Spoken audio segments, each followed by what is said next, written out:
Hello everyone, welcome to our YouTube channel. हमारा आज का session again theory of demand and supply के MCQs पे होगा। अगर आप हमारे चैनल पे पहले से जुड़े हो तो आपको पता होगा कि हमने बहुत सारे एमसीक्यूज ऑलरेडी इस चैप्टर के डिस्कस किए हुए हैं रिलेटेड टू माइक्रो इकोनॉमिक्स, जहां हमने लास्ट क्वेश्चन नंबर 120 डिस्कस किया था। अब अगेन हम लोग नेक्स्ट जो हमारी आज की क्लास है उसमें 30 एमसीक्यूज डिस्कस करेंगे एंड इसी पैटर्न पे हम 30 एमसीक्यूज हर एक सेशन में अपलोड करने वाले हैं। ठीक है, तो चलो फिर जल्दी से अपना आज का सेशन स्टार्ट करते हैं। एंड अगर माइक्रो इकोनॉमिक्स की बात करें ना, तो नो डाउट माइक्रो इकोनॉमिक्स हर एक कॉमर्स बेस्ड कॉम्पिटिटिव एग्जाम के लिए इक्वली रेलेवेंट है और उसका सबसे इंपॉर्टेंट जो चैप्टर है वो है हमारा theory of demand and supply. तो इसीलिए हमने theory of demand and supply पे जो एमसीक्यूज ड्राफ्ट किए हैं वो अप्रॉक्स 500 एमसीक्यूज हम लोग डिस्कस करने वाले हैं। ठीक है, आप एमकॉम एंट्रेंस एग्जाम की तैयारी कर रहे हो, CA foundation, CMA foundation, UGC NET, हर एक एग्जाम में आप देखोगे ना तो माइक्रो इकोनॉमिक्स एक बहुत रेलेवेंट सब्जेक्ट माना जाता है। तो इसके हमने एमसीक्यू सेशंस पहले स्टार्ट किए थे, जहां हमने इंट्रोडक्शन टू माइक्रो इकोनॉमिक्स से रिलेटेड बहुत सारे एमसीक्यूज डिस्कस किए थे और अब हमारा सेकंड चैप्टर चल रहा है theory of demand and supply. ठीक है, अच्छा, आज की क्लास की आपको जो पीडीएफ है वो आपको हमारे टेलीग्राम चैनल पे मिल जाएगी। टेलीग्राम चैनल की लिंक आपको डिस्क्रिप्शन बॉक्स में हमने प्रोवाइड की है, वहां से आप हमारे क्लासेस की पीडीएफ जरूर से डाउनलोड कर लेना। अच्छा, एक बेसिक इन्फॉर्मेशन हम आपको प्रोवाइड करते हैं कि जो भी स्टूडेंट इंटरेस्टेड हो एमकॉम एंट्रेंस एग्जाम की प्रिपरेशन के लिए वो क्लासेस ज्वाइन कर सकते हैं। सिंपली आपको हमारे ऐप पे जाना है और ऐप से आप डायरेक्टली क्लासेस परचेज कर सकते हो। क्लासेस में आपको सारे सब्जेक्ट के detail lectures, study material and test series मिल जाएंगे। टेस्ट सीरीज भी कई फॉर्म में हमने ड्राफ्ट किए हुए हैं। जो स्टूडेंट इंटरेस्टेड होंगे वो हमसे कांटेक्ट कर सकते हैं व्हाट्सएप पे, एंड व्हाट्सएप की प्लस ऐप की जो लिंक है वो आपको डिस्क्रिप्शन बॉक्स में प्रोवाइड की गई है। ठीक है, तो अगर क्लासेस से रिलेटेड कोई भी इंफॉर्मेशन चाहिए और किसी भी यूनिवर्सिटी के लिए आप प्रिपरेशन करो, either CUET, HPU, Jamia Millia Islamia और उड़ीसा सीपीईटी, हर एक यूनिवर्सिटी के लिए हम लोग प्रिपरेशन कराते हैं। हमने ऑलरेडी क्लासेस स्टार्ट भी कर दी हैं। तो इंटरेस्टेड स्टूडेंट हमसे व्हाट्सएप पे कांटेक्ट कर सकते हैं, जिसकी लिंक आपको डिस्क्रिप्शन में प्रोवाइड की गई है और ऐप की लिंक भी प्रोवाइड की गई है। आप डायरेक्टली ऐप डाउनलोड कर सकते हो, वहां से आपको बहुत सारे फ्री टेस्ट मिल जाएंगे। ठीक है, बहुत जल्दी एमकॉम एंट्रेंस एग्जाम के लिए एक फ्री टेस्ट भी हम अपडेट करने वाले हैं, जिसकी इंफॉर्मेशन आपको आगे की क्लासेस में मिल जाएगी। तो चलो हम लोग आज का सेशन स्टार्ट करते हैं, जहां हम लोग को स्टार्ट करना था क्वेश्चन नंबर 121 से, बट क्वेश्चन नंबर 121 टू 127 में मिस प्रिंटिंग है। बेसिकली इसके लिए एक टैबलेट प्रेजेंटेशन चाहिए था, जो कि यहाँ पे मिस है। ठीक है, तो हम लोग क्वेश्चन नंबर 128 से स्टार्ट करेंगे। देखो, क्वेश्चन नंबर 128 में कह रहा है कि the demand function of a commodity X is given by quantity is equal to 20 minus 3 price. ठीक है, लिखा है what would be the value of P when the corresponding value of Q is 14। Simply यहाँ पे हम लोग quantity और price की बात करें, और हम कह सकते हैं क्वांटिटी डिमांडेड एंड प्राइस की बात करें। नो डाउट हम सबको पता है कि as per law of demand there is an inverse relationship between price and quantity demanded. अब क्योंकि हमारे पास क्वांटिटी डिमांडेड कितना दिया है बेटा, 14 यूनिट्स दिया हुआ है। ठीक है, तो सिंपली हम क्या करेंगे, इस जो इक्वेशन है इस पे वैल्यू पुट कर दो क्वांटिटी की, आपकी पी की वैल्यू आ जाएगी। 14 minus 20 is equal to minus 3p, हो जाएगा minus 6 is equal to minus 3p और p इज इक्वल टू 2। कह रहा है अगर क्वांटिटी 14 होगी तो प्राइस कितनी होगी 2। 2 रुपए पे आपने कितना यूनिट्स परचेज किया 14। As per given option correct answer होगा डी। सेम पैटर्न पे आप देखोगे हर एक कॉमर्स बेस्ड कॉम्पिटिटिव एग्जाम में क्वेश्चन पूछता है। तो सिंपल पैटर्न है, अगर आपको सिर्फ इतना करना है कि कोई भी इक्वेशन दिया है, चाहे क्वांटिटी की वैल्यू दी हो चाहे प्राइस की वैल्यू दी हो, आप सिंपली क्या करना है, इक्वेशन में वैल्यू पुट कर देना। चलेंगे नेक्स्ट क्वेश्चन पे।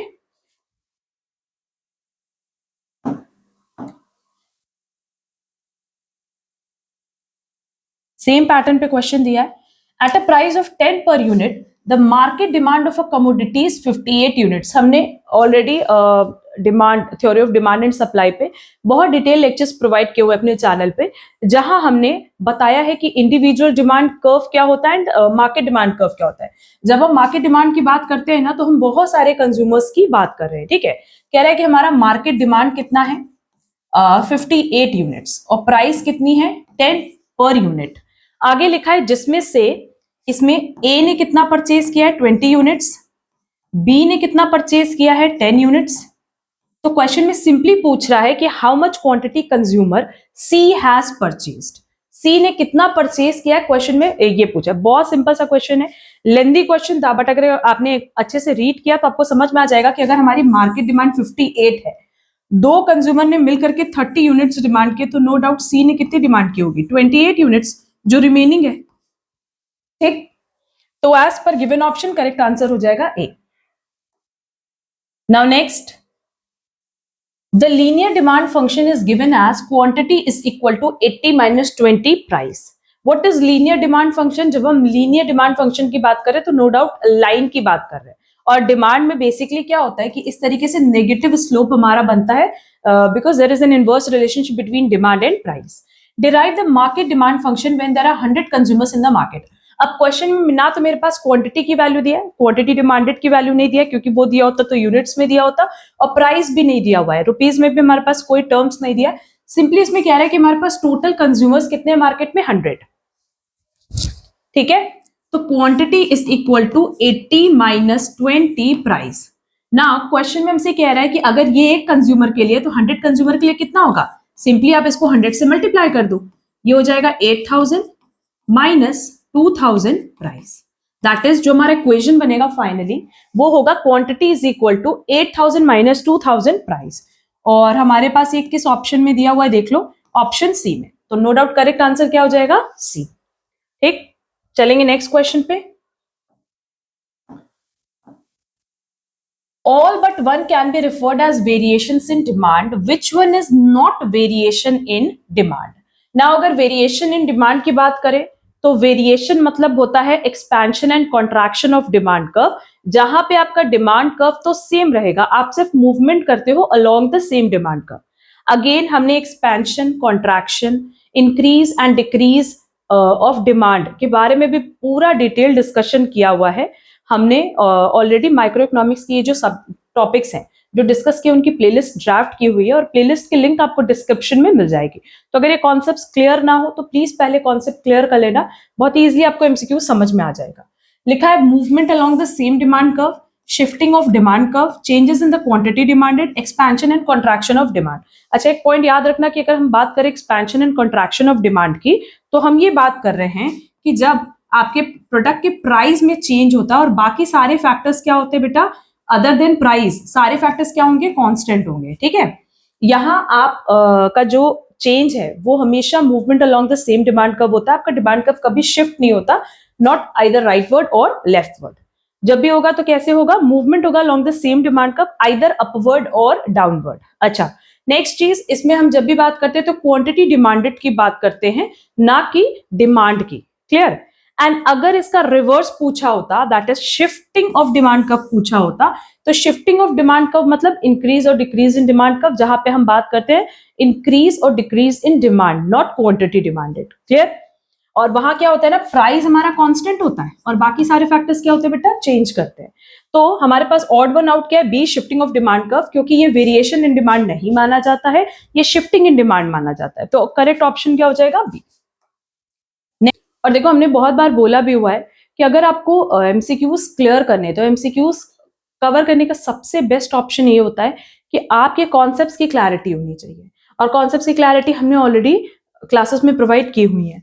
नेक्स्ट क्वेश्चन देखो, लिखा है in case of expansion and contraction of demand the demand curve is, अभी ऊपर बताया था कि ये हमेशा मूव करता है along the same demand curve, either upward होगा और डाउनवर्ड होगा। ठीक है, इस तरीके से रहता है, चाहे अपवर्ड मूवमेंट हो चाहे डाउनवर्ड मूवमेंट हो, बट यहाँ शिफ्ट इन डिमांड कर्व नहीं होता है। Shifts to the right, shift to the left, remains the same. Correct answer होगा C, remains the same. Next, a movement along the demand curve means expansion of demand, contraction of demand, changes in quantity demanded। अभी हमने बताया कि जब ये movement in same demand curve बात करते हैं तो हम बात करते हैं आइदर एक्सपेंशन कॉन्ट्रैक्शन की या क्वांटिटी डिमांडेड में चेंज की। तो करेक्ट आंसर हो जाएगा D, all of the above. Next, change in the demand of a commodity due to the factors other than price is known as. ये भी अभी ऊपर डिस्कस किया था कि अगर हमारा प्राइस कांस्टेंट है और बाकी जितने भी फैक्टर्स है other than price, like price of related goods, price of income of the consumer, taste and preference of the consumer, expectation of changes in price in near future, अगर आप इनकी बात कर रहे हो तो उस केस में जो हम टर्म यूज करते हैं वो होता है increase and decrease in demand curve, ना कि expansion and contraction of demand. ठीक है, यहाँ बेसिकली क्या होता है कि आपका प्राइस तो कांस्टेंट होता है, अदर देन प्राइस सारे फैक्टर्स आपके फ्लक्चुएटिंग होते हैं। Increase and decrease in demand, changes in demand, shift in demand, all of the above. No doubt correct answer होगा D, all of the above. Next, increase in demand leads to, अगर आप demand बढ़ा रहे हो तो basically क्या है कि प्राइस तो चेंज नहीं हो रहा है, तो इस केस में जो आपका डिमांड कर्व है वो शिफ्ट होगा टुवर्ड्स राइट। ऑप्शन दिया leftward shift, rightward shift, upward movement, downward movement. Upward movement और डाउनवर्ड मूवमेंट तो पॉसिबल ही नहीं है, क्योंकि ये कब होता है, जब हम बात करते हैं expansion and contraction of demand curve की। तो यहाँ पे करेक्ट आंसर क्या हो जाएगा, बी, राइटवर्ड शिफ्ट। जब भी आप डिमांड इंक्रीज करोगे तो राइटवर्ड शिफ्ट होगा, एंड डिक्रीज करोगे तो लेफ्टवर्ड शिफ्ट होगा। करेक्ट आंसर हो जाएगा बेटा B. Next,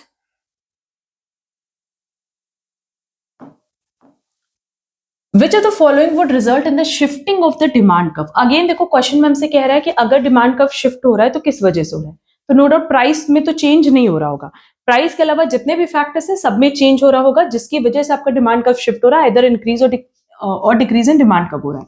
increase in the tax, growth in the size of the population, changes in the weather condition, all of the above. यहाँ क्योंकि प्राइस का ऑप्शन नहीं दिया था, तो प्राइस के अलावा ये सारे फैक्टर्स आपकी डिमांड को अफेक्ट करते हैं। जैसे टैक्स है तो टैक्स रेट भी इंक्रीज डिक्रीज करेगा, उससे नो डाउट आपके प्रोडक्ट की डिमांड चेंज होती है। पॉपुलेशन साइज में अगर चेंज हो रहा है तो उससे भी आपके प्रोडक्ट की डिमांड चेंज होगी, एंड वेदर कंडीशन की वजह से भी होता है, क्योंकि देखोगे ना तो समर्स में क्या होता है कि कोल्ड ड्रिंक की डिमांड ज्यादा होगी, एंड विंटर्स में जस्ट उसका रिवर्स होता है, टी एंड कॉफी की डिमांड ज्यादा होगी, हम कह सकते हैं वुलन क्लोथ्स की डिमांड ज्यादा होगी। ठीक है, तो इसके बेसिस पे भी आपके प्रोडक्ट की डिमांड चेंज होती है। करेक्ट आंसर हो जाएगा बेटा D, all of the above.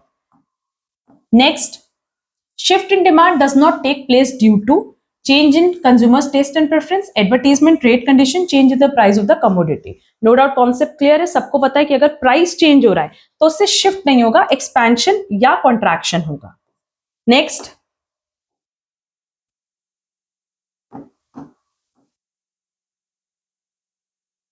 a rightward shift in the demand curve for bread would be predicted from a decrease in the number of breakfast eaters, a change in taste, a fall in the price of bread, a rise in the price of cornflakes. देखो यहाँ bread और cornflakes की बात कर रहा है, ठीक है। जब हम ब्रेड और कॉर्नफ्लेक्स की बात करें तो नो डाउट हम बात करें सब्स्टिट्यूट गुड्स की। नाउ सब्स्टिट्यूट गुड्स क्या होता है, इस पे भी हमने डिटेल डिस्कशन किया हुआ है कि सब्स्टिट्यूट गुड्स मतलब जहां कंज्यूमर बहुत ही इजीली एक प्रोडक्ट से दूसरे प्रोडक्ट पे स्विच कर सकता है, क्योंकि हम ये मानते हैं कि ब्रेड और कॉर्नफ्लेक्स दोनों ही एक ब्रेकफास्ट का आइटम है। अगर आपको ब्रेड महंगी मिल रही है तो नो डाउट आप कॉर्नफ्लेक्स की तरफ शिफ्ट हो जाओगे। बेसिकली इसका एग्जांपल है टी एंड कॉफी। जनरली हम लोग ये मानते हैं ना कि अगर टी की प्राइस बढ़ेगी तो लोग कॉफी ज्यादा कंज्यूम करेंगे। ठीक है, तो सब्स्टिट्यूट गुड्स में हमेशा याद रखना कि जो प्राइस एंड डिमांड के बीच का रिलेशन होता है वो डायरेक्ट रिलेशन होता है। डायरेक्ट रिलेशन क्यों होता है, क्योंकि यहां जब भी बात करते हैं तो एक प्रोडक्ट के प्राइस की बात करते हैं तो दूसरे प्रोडक्ट की डिमांड की बात करते हैं, कि अगर एक प्रोडक्ट का प्राइस बढ़ेगा तो दूसरे प्रोडक्ट की डिमांड इंक्रीज हो जाएगी, एंड वाइस वर्सा। क्लियर। तो क्वेश्चन में हमसे क्या कह रहा है कि अगर राइटवर्ड शिफ्ट हो रहा है ब्रेड में, राइटवर्ड शिफ्ट हो रहा है मतलब आपकी जो ब्रेड की डिमांड है वो बढ़ रही है। ऐसा किसकी वजह से हुआ होगा, कॉर्नफ्लेक्स के प्राइस राइज की वजह से। अगर कॉर्नफ्लेक्स का प्राइस बढ़ा तो लोग शिफ्ट कर जाएंगे ब्रेड की तरफ, तो उससे क्या होगा, ब्रेड का जो डिमांड कर्व है वो शिफ्ट हो जाएगा टुवर्ड्स राइटवर्ड। ठीक है, तो करेक्ट आंसर हो जाएगा D. Now next, consider the following demand curve, state whether. आपको ये डिमांड कर्व देख करके बताना है कि ये किसका डिमांड कर्व है। Two goods are complementary, two goods are substitute, two goods are not related, none of the above. देख के ही पता चल रहा है कि यहाँ पे अगर प्राइस बढ़ी तो दूसरे प्रोडक्ट की डिमांड बढ़ी। यहाँ देखो ये जो प्रोडक्ट है वो ए है और बी है, मतलब एक प्रोडक्ट की प्राइस बढ़ी तो दूसरे प्रोडक्ट की क्या बढ़ गई, डिमांड बढ़ गई।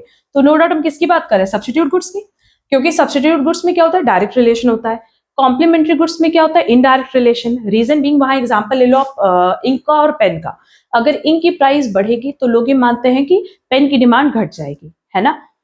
ठीक, और ये सारे कॉन्सेप्ट्स ना कि सब्स्टिट्यूट गुड्स क्या होते हैं, कॉम्प्लीमेंट्री गुड्स क्या होते हैं, सब हमने अपने सेशंस में इतने डिटेल में डिस्कस किए हुए हैं कि अगर एक बार आप लोग क्लासेस अच्छे से कवर कर लोगे तो ये एमसीक्यूज आप लोग को बहुत ही इजीली समझ में आ जाएंगे। Next,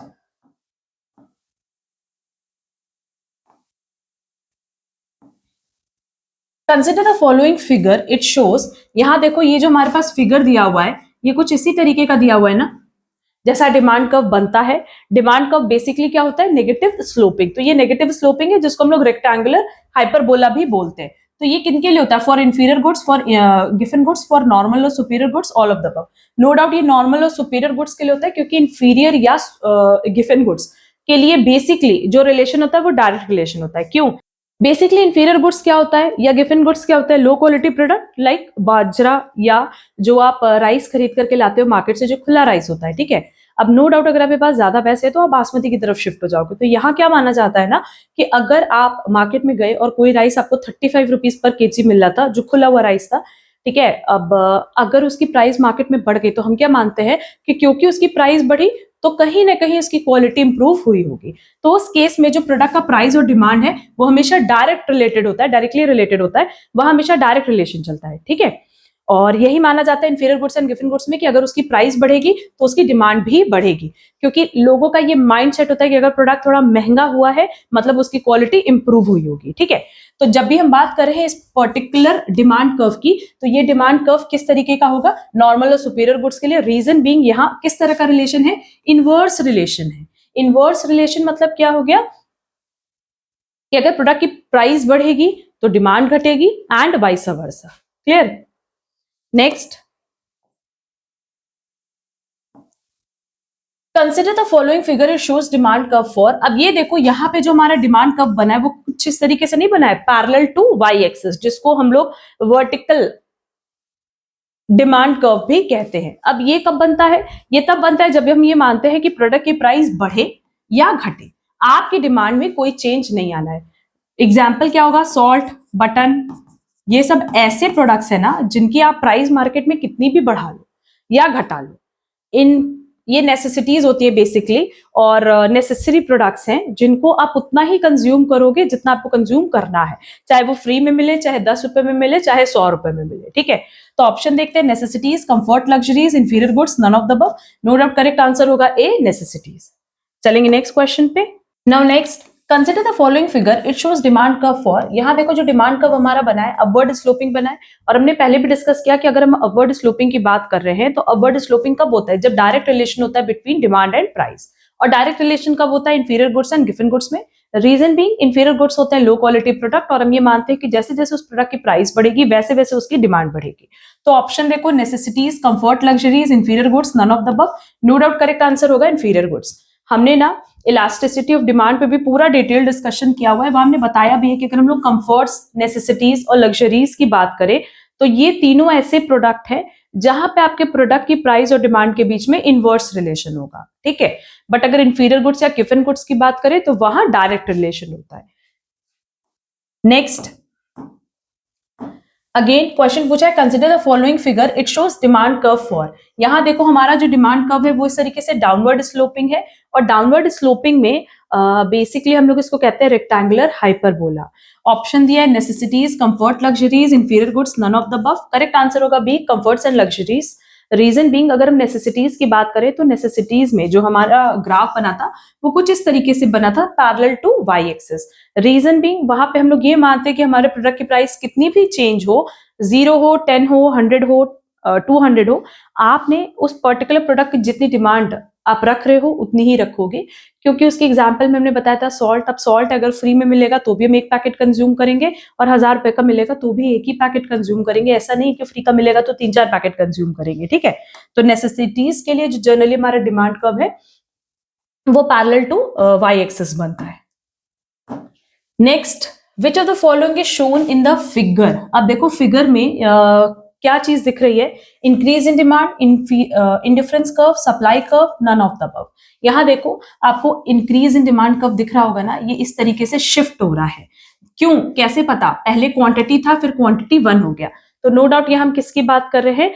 increase in demand curve की, जो कि ऑप्शन ए में दिया है। तो करेक्ट आंसर हो जाएगा A. Next, other things being equal, decrease in demand can be caused by. अब यहां देखो हमसे कह रहा है कि increase and decrease in demand curve की अगर हम बात करें तो हमने पहले भी बताया है कि हम जब भी बात करेंगे increase and decrease in demand curve की तो वहां प्रोडक्ट की प्राइस कांस्टेंट होगी और बाकी फैक्टर्स क्या होंगे? चेंज होंगे, ठीक। ऑप्शन में दिया rise in the price of the commodity, a rise in the income of the commodity, a fall in the price of the commodity, a fall in the income of the commodity. तो price का option तो बिल्कुल ही cut कर दो, reason भी हमसे decrease in demand पूछा है, और डिक्रीज कब होगा, जब इनकम बढ़ेगी या इनकम घटेगी। नो डाउट अगर हमारी इनकम घट रही है तो उस केस में हम प्रोडक्ट की डिमांड को भी डिक्रीज कर देंगे, ठीक। तो ऑप्शन डी करेक्ट होगा। Now next, a rational consumer is a person who, अगर हम रैशनल कंज्यूमर की बात करें तो रैशनल कंज्यूमर वो होता है जो कि प्रॉपरली मार्केट की नॉलेज रखता है, सारी इंफॉर्मेशन उसको होती है कि किस प्रोडक्ट की क्या प्राइस मार्केट में चल रही है, और उसी के बेसिस पे वो चीजों को परचेज करता है। Behaves judicially all the time, is not influenced by the advertisement, knows the prices of goods in different markets and buy the cheapest, has perfect knowledge of the market। हम ये मानते हैं कि अगर आप रैशनल कंज्यूमर हो तो आपको मार्केट की बिल्कुल परफेक्ट नॉलेज होगी कि किस पर्टिकुलर प्रोडक्ट की क्या प्राइस चल रही है, ठीक है। तो ऑप्शन डी करेक्ट होगा। Next, a normal demand curve of a commodity is vertical straight line curve, has a negative slope, is horizontal straight line curve, has a positive slope। देखो वर्टिकल स्ट्रेट लाइन कर्व कब होता है, जब हम बात करते हैं ED is equal to infinity की। ED is equal to infinity मतलब होता है कि जहां पे आपने अगर स्लाइट चेंज भी किया अपने प्रोडक्ट की प्राइस में तो डिमांड जीरो हो जाएगी, ठीक। अगर हम हॉरिजॉन्टल स्ट्रेट लाइन कर्व की बात करें तो हमने बताया ये है ED is equal to zero, जहां पे आप प्रोडक्ट की प्राइस कुछ भी रख लो, आपके प्रोडक्ट की जो डिमांड है वो चेंज नहीं होने वाली है। पॉजिटिव स्लोप की बात करें तो पॉजिटिवली स्लोप ये हुआ जहां पे हम बात करें फॉर इंफीरियर गुड्स और फॉर गिवन गुड्स, ठीक है। अच्छा, तो नो डाउट ऑप्शन क्या बचा, नेगेटिव स्लोप, क्योंकि नॉर्मल डिमांड कर्व नॉर्मल अगर हम बात करें तो no doubt simply law of demand के हिसाब से जो हमारा स्टेटमेंट है वो ये है कि as per law of demand अगर सारे फैक्टर्स कांस्टेंट है, सेट्रस पेरेबस है, तो उस केस में प्रोडक्ट के प्राइस एंड डिमांड में एक नेगेटिव रिलेशन होता है, ठीक। तो ऑप्शन बी करेक्ट होगा। Now next, if the quantity demanded of a commodity is plotted against the price of a substitute goods, ceteris paribus, the curve is expected to be, ceteris paribus मतलब क्या होता है कि बाकी सारे factors क्या है, कांस्टेंट है, ठीक है। यहाँ कह रहा है कि जो क्वांटिटी डिमांडेड है प्रोडक्ट की is plotted against the price of a substitute goods. ना जब हम सब्स्टिट्यूट गुड्स की बात करें तो हमने पहले ही बताया कि हम यहाँ पे एक पर्टिकुलर प्रोडक्ट के प्राइस की बात करते हैं तो दूसरे प्रोडक्ट के डिमांड की बात करते हैं। तो जब इनके बीच में एक डायरेक्ट रिलेशन होगा तो मानेंगे कि ये सब्स्टिट्यूट गुड्स है। रीजन बिंग जैसे टी और कॉफी, तो हम ये मानते हैं कि अगर टी की प्राइस आप मार्केट में बढ़ाओगे तो लोग कॉफी की तरफ शिफ्ट हो जाएंगे, मतलब ऑटोमेटिकली क्या होगा, कॉफी की डिमांड बढ़ जाएगी, ठीक है। तो ऑप्शन क्या होगा, vertical, negatively sloped, horizontal, positively sloped. No doubt correct answer होगा डी, पॉजिटिवली स्लोप्ड, क्योंकि हम बात करें for substitute goods. Next, income effect operates when there is an, हमने पहले भी बताया कि इनकम इफेक्ट क्या होता है कि जहां पे क्या हमारी रियल इनकम बढ़ती है ना। अगर मान लो देखो यहाँ लेट्स से हमारी जो इनकम है पहले 10,000 थी, अभी भी ना वो 10,000 है, ठीक है। बट ये जो 10,000 है हम इन्वेस्ट कर रहे हैं दो प्रोडक्ट में, एक्स और वाई पे। एक्स की प्राइस मार्केट में थी ₹4 पर यूनिट और वाई की थी ₹5 पर यूनिट। अब आज की डेट में क्या हुआ कि एक्स की जो प्राइस है वो तो अभी भी 4 पर यूनिट है, पर वाई की प्राइस ₹4 पर यूनिट हो गई, डिक्रीज हो गई ₹5 से। तो नो डाउट हम इसी 10,000 में अपने वाई की जो यूनिट है ज्यादा परचेज कर पाएंगे ना। तो क्या यहाँ हमारी रियल इनकम बढ़ी? नहीं, हम जितना पहले कमा रहे थे उतना अभी भी कमा रहे हैं, बट क्योंकि प्रोडक्ट की प्राइस डिक्रीज हो गई उसकी वजह से हम ज्यादा यूनिट परचेज कर पाएंगे पर्टिकुलर प्रोडक्ट का, ठीक है। तो increase in real income, no, increase in real income, increase in real income. देखो रियल इनकम लिखा है इसलिए हमने सीधे सीधे रीड करके वो स्टेटमेंट कट कर दिया। लास्ट ऑप्शन देखो लिखा है increase in money income due to fall in the price of the commodity. जब पर्टिकुलर प्रोडक्ट की प्राइस में फॉल होगा तो आप अपनी सेम इनकम से ज्यादा यूनिट और ज्यादा प्रोडक्ट के यूनिट्स परचेज कर पाओगे, और वही यहाँ पे इनकम इफेक्ट को डिनोट करता है। अब इनकम इफेक्ट, सब्स्टिट्यूट इफेक्ट, ये पॉइंट्स ऐसे हैं ना जो कि एग्जाम पॉइंट ऑफ व्यू से बहुत रेलेवेंट है। डेमोन्स्ट्रेशन इफेक्ट, वेबलन इफेक्ट, ये सारे पॉइंट देखोगे ना बहुत important exam point of view से, और एग्जाम में से बहुत सारे एमसीक्यूज पूछते भी हैं, इसीलिए हमने इनके भी कॉन्सेप्ट्स पहले क्लियर किए हुए हैं सो दैट आप इजिली एमसीक्यूज अटेम्प्ट कर पाओ, ठीक है। तो वो क्लासेस जरूर से कवर कर लेना, लिंक आपको डिस्क्रिप्शन बॉक्स में हमने ऑलरेडी प्रोवाइड की हुई है। नेक्स्ट क्वेश्चन देखो,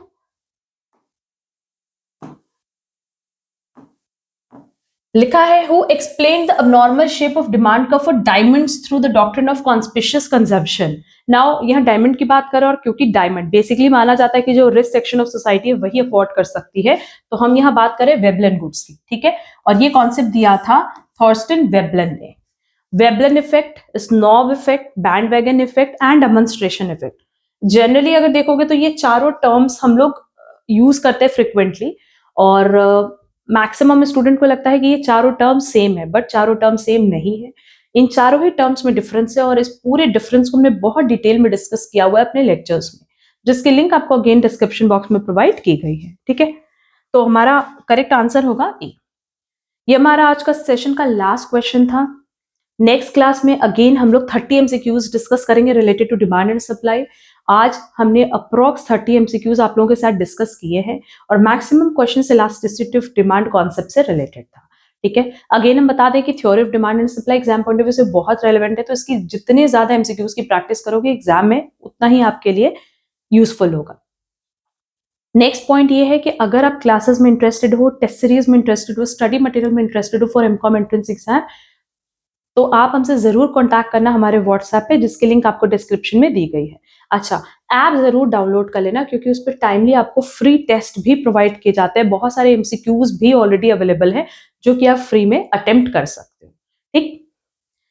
अच्छा, किसी भी क्वेश्चन में अगर कोई भी डाउट होगा तो आप कमेंट बॉक्स में कमेंट करके पूछ सकते हो। अगर आपको आज की क्लास यूजफुल लगे तो प्लीज वीडियो को लाइक, कमेंट, शेयर जरूर करना। चैनल पे नए हो तो चैनल सब्सक्राइब जरूर कर देना। अब हम लोग मिलेंगे हमारी नेक्स्ट क्लास में। आज के लिए बस इतना। Thank you so much.